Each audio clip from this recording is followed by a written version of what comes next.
De electromagnetismo, una espira triangular, triángulo equilátero, de lado A y altura h, penetra en la zona donde hay un campo magnético B, que tenemos que determinar sabiendo que cuando comienza a entrar, cuando está el vértice atravesando la barrera mm', lleva una velocidad v, que me da el problema, y justo cuando el lado BC coincide con mm', se para. Vamos a calcular el campo. Para eso empiezo calculando el flujo que atraviesa la espira. Claro, ese flujo es variable porque la espira, al estar entrando en la zona del campo, pues habrá una distancia. Vamos a llamar a esta distancia y a esta x. Sabemos que el flujo es el producto del campo por la superficie. Aquí, como son perpendiculares, pues ya no pongo coseno, coseno de 0 es 1. Campo no lo sabemos, tenemos que calcularlo, y superficie, al ser un triángulo, 1/2 de la base x por la altura y. Claro, el triángulo tiene un lado a y una altura h, por lo tanto la relación que hay entre la x y la y será lo mismo que hay entre el lado a y la altura h. Tendrá que ser lo mismo que x dividido y. Esto nos permite, si despejo de aquí la x igual a por y dividido h. Poner el flujo así: b por 1/2, en lugar de la x pongo a por y dividido h, y luego otra vez por y, por lo tanto ya lo puedo poner como b por 1/2 a y cuadrado dividido h. Es la altura del triángulo. Bueno, pues esa variación del flujo me va a producir una fuerza electromotriz que se calcula hallando la variación del flujo con el tiempo. Derivo la expresión del flujo que hemos hallado antes y me queda b, que es constante, 1/2 es constante, a es constante, h es constante, y la y, la derivada es 2 y como estoy derivando con respecto al tiempo y la y varía con el tiempo, pues derivada de y con respecto al tiempo. Pero la derivada de y con respecto al tiempo es la velocidad. Por lo tanto, la fuerza electromotriz es menos, y este 2 con este 2 lo puedo quitar, menos b por a por i por la velocidad v dividido todo por h.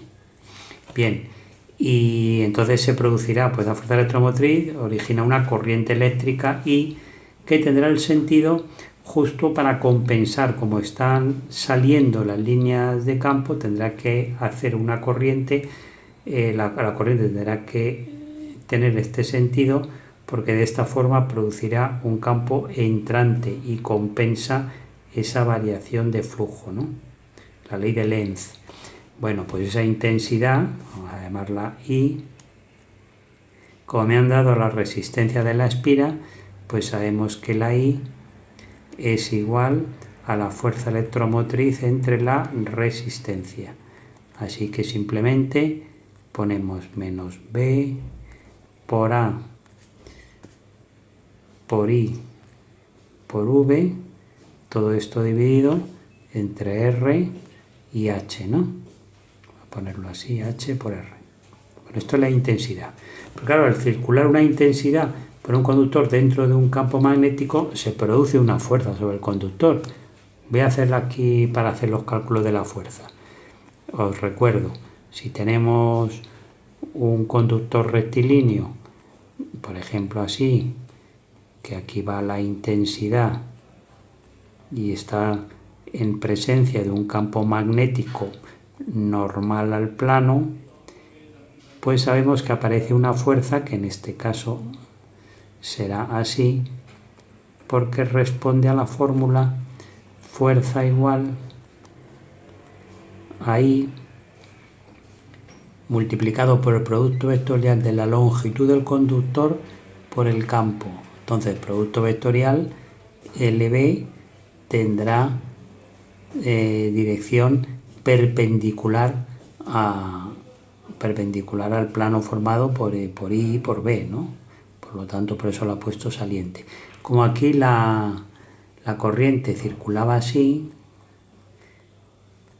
pues en el tramo que está dentro del campo magnético, L, toda esta distancia es L, ¿no? Pues aquí aparece una fuerza, claro, aparece en este tramo una fuerza F, pero en el tramo de arriba es la misma fuerza, así. F también, bueno, la voy a dibujar solo una de las dos. La proyectamos Fx y Fi. Si proyectamos, pues nos damos cuenta que las Fi se van a anular, ¿no? Fi con la Fi de arriba, y en cambio las Fx se van a sumar, ¿no? Bueno, por lo tanto, vamos primero a calcular la fuerza, la F, luego ya la proyectamos. La fuerza será igual. La intensidad, que la hemos calculado antes, luego le pondremos la expresión, por la longitud y por el campo, ¿no? Como son perpendiculares, pues esto será el módulo de la fuerza. Vamos a ponerlo en módulo. Entonces la intensidad, la fórmula, lo que hemos hallado antes, y la longitud, pues mirad, si esto es I, y aquí tenemos un ángulo de 30 grados, pues creo que está bastante claro que el coseno de 30 es igual a I entre la L, ¿no? De manera que la L ya la puedo poner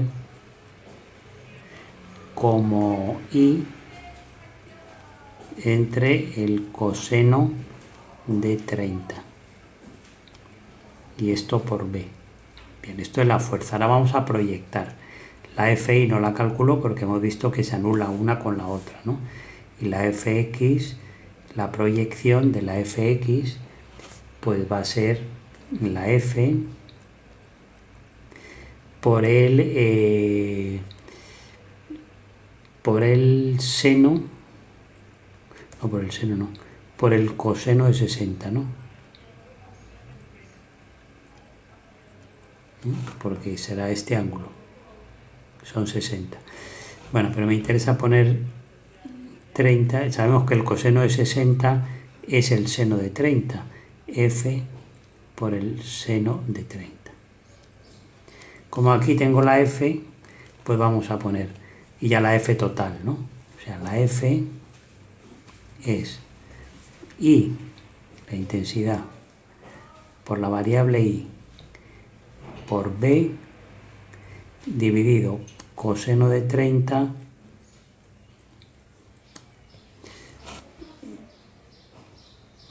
espera, Fx, hemos dicho, bien, es F por, y ahora el seno de 30, que así puedo ponerlo como tangente, de manera que me va a salir I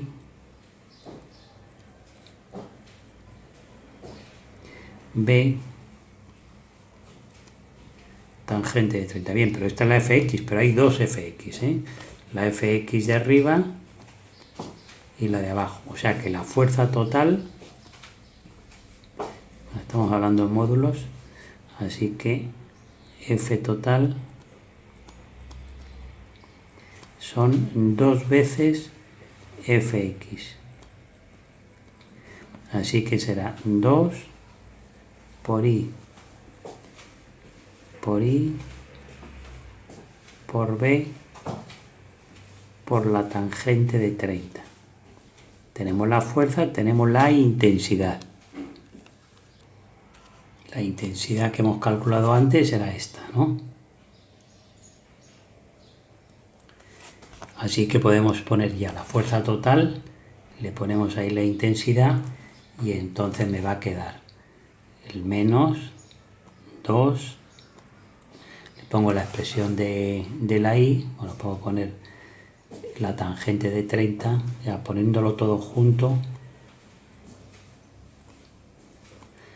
tangente de 30 por b, por la otra b cuadrado, por a, por la y con la otra y cuadrado, por la velocidad, dividido por r y por h. Bien, entonces ya tenemos la fuerza total. Lo escribimos.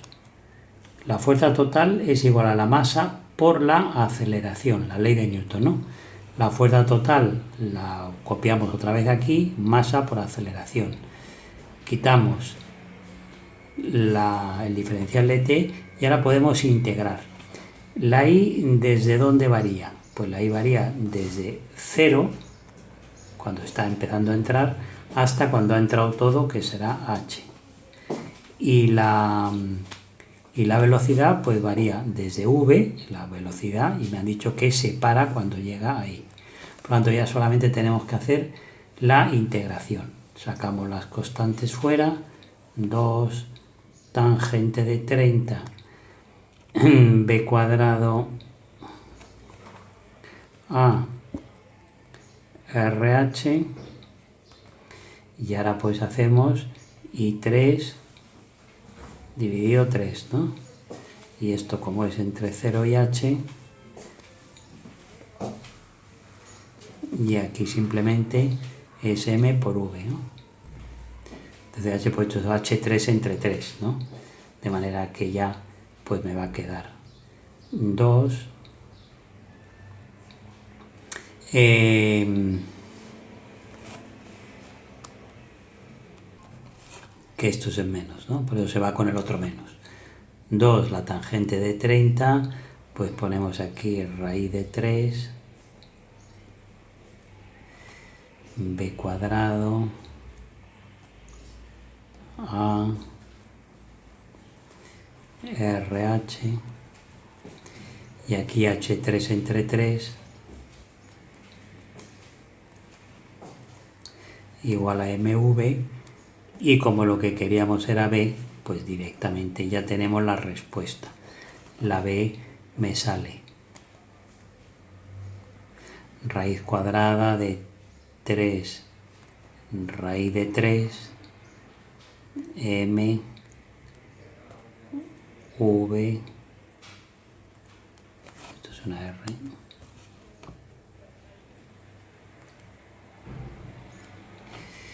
2 a h cuadrado. Este es el campo magnético que me han pedido. Que ponemos la aplicación numérica, pues eso ya lo dejo a vosotros. La B os tiene que salir numéricamente ya 0,9487, ya sabemos que son Weber metro cuadrado.